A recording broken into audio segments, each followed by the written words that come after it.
এই যে সামনে পুলিশ পুলিশ। এবার আজকে মনে হচ্ছে কটটা খায় যাবো তিনজন। এই যে প্রত্যেকটা গাড়ি তারা করতেছে মামারা বেরিয়ে গেছি। ও মাই গড, আসলে আমরা বাইকে তিনজন, যদি ধরতে পারতো ধরলে পরে মিনিমাম 3,000 টাকার মামলা কনফার্ম, যেহেতু রমজান মাস। হ্যালো এভরিওয়ান, কি অবস্থা? সকলে কেমন আছেন? সব আশা করি সকলে অনেক অনেক ভালো আছেন।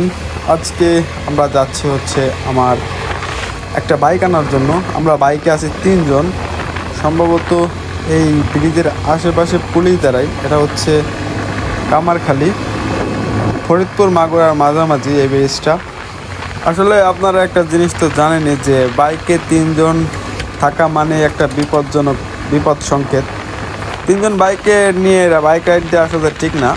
তারপরেও যাচ্ছি, আসার সময় একা আসবো, একটা বাইকে একজন আসবো, যার কারণে একটা ছোটো বাইকের সাথে নিয়ে যাচ্ছি। এখন আমরা যাচ্ছি হচ্ছে মাগুরা থেকে আরও 15-20 কিলোর ভিতরে। আসলে আগে মেবি পুলিশ এইখানেই দাঁড়াইতো, কিন্তু এখন আজকে দেখতে পেলাম না। আর ওদের কোনো নির্দিষ্ট জায়গা নাই যে ওরা এখানে দাঁড়াবে। ওরা ওদের যখন যেখানে ইচ্ছা তখন সেখানে দাঁড়ায়। এর আগে একদিন ব্রিজে ওঠার আগে পাইছি ওদেরকে।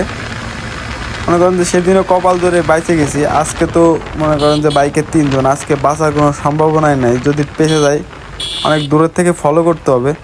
আর এমন প্লেসে দাঁড়াই ফলো করে লাভ নাই, যে ধরেন একটা মোড় পার হচ্ছি, মোড়ের পর তাপ করে ওরা বাইক হুট করে সিগন্যাল দিয়ে দিলে কিছু করার নাই, দাঁড়াইতে হবে। আমরা যেহেতু আছি তিনজন বাইকে, একটা আতঙ্ক বিরাজ করতেছে। আর আমি যে বাইকটা চালাচ্ছি এটা হচ্ছে সুজুকি। এই বাইকটার মনে করেন যে তিনজন নিয়ে বাইকটা বেশি একটা হিট করতে পারে না, বেশি পাওয়ার নাই বাইকটা। এই বাইকটা পাওয়ার কম, নাকি তেল চাপানো, যার কারণে এরকম মনে হচ্ছে। বাইকটা হচ্ছে আমার ভাইয়ের, যার কারণে অতটা বাইকের প্রতি এক্সপিরিয়েন্স নাই। আমি মাঝে মধ্যে হঠাৎ নিয়ে বেরোই এই বাইকটা। আর একটা জিনিস কি জানেন, এই যে ব্রিজটা, এই ব্রিজটা আসলে আসলে কেন দিন আমার মনটা ফুরফুরা হয়ে যায়। এই ব্রিজটা এত সুন্দর আছে, মানে চারদিকটা লুক অসাধারণ, এক কথায় পুরাই অসাধারণ। যার কারণে আমি এই জায়গায় আসলে ভিডিও করাটা অফ দেই না। ভিডিও করতে আমার কাছে খুব ভালো লাগে, কারণ জায়গাটা খুব এক্সপেন্সিভ। এই যে সামনে পুলিশ। এবার আজকে মনে হচ্ছে কটটা খায় যাবো তিনজন। এই যে প্রত্যেকটা গাড়ি তারা করতেছে মামারা বেরিয়ে গেছি। ও মাই গড, আসলে আমরা বাইকে তিনজন, যদি ধরতে পারতো ধরলে পরে মিনিমাম 3,000 টাকার মামলা কনফার্ম, যেহেতু রমজান মাস। আল্লাহ তাদের হৃদায়ত দিছে, যার কারণে আমাদের দাঁড়া করে নাই। দাঁড়া করাইলে অবস্থাটা খুবই খারাপ ছিল।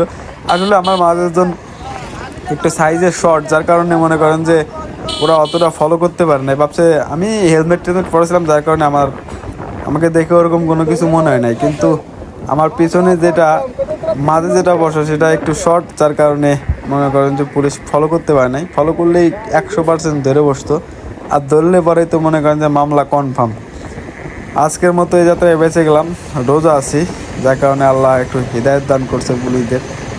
আর রোজা রমজানের দিন বাইক না ধরাই ভালো, মানে এটা একটা আলাদা পেইন। যার কারণে আমরা আসার সময় তো বাইক দুইটা হয়ে যাব, তখন আর কোনো পেইন হবে না। তখন একটা বাইকে দুইজন, আর এটাই আমি একা, এভাবে রাইড দিয়ে আসতে পারবো। কিন্তু এখন যদি এই মামলাটা খেয়ে যায়, যাওয়ার মোড়টাই নষ্ট হয়ে যেত। আসলে খুব খারাপ লাগে।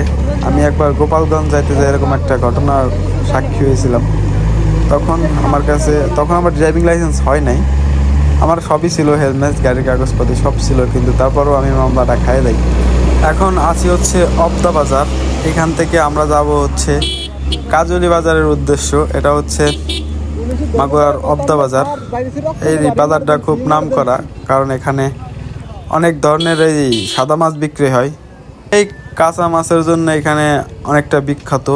অনেক জায়গা থেকে মানুষজনের আনাগোনা এখানে অতিরিক্ত পরিমাণে।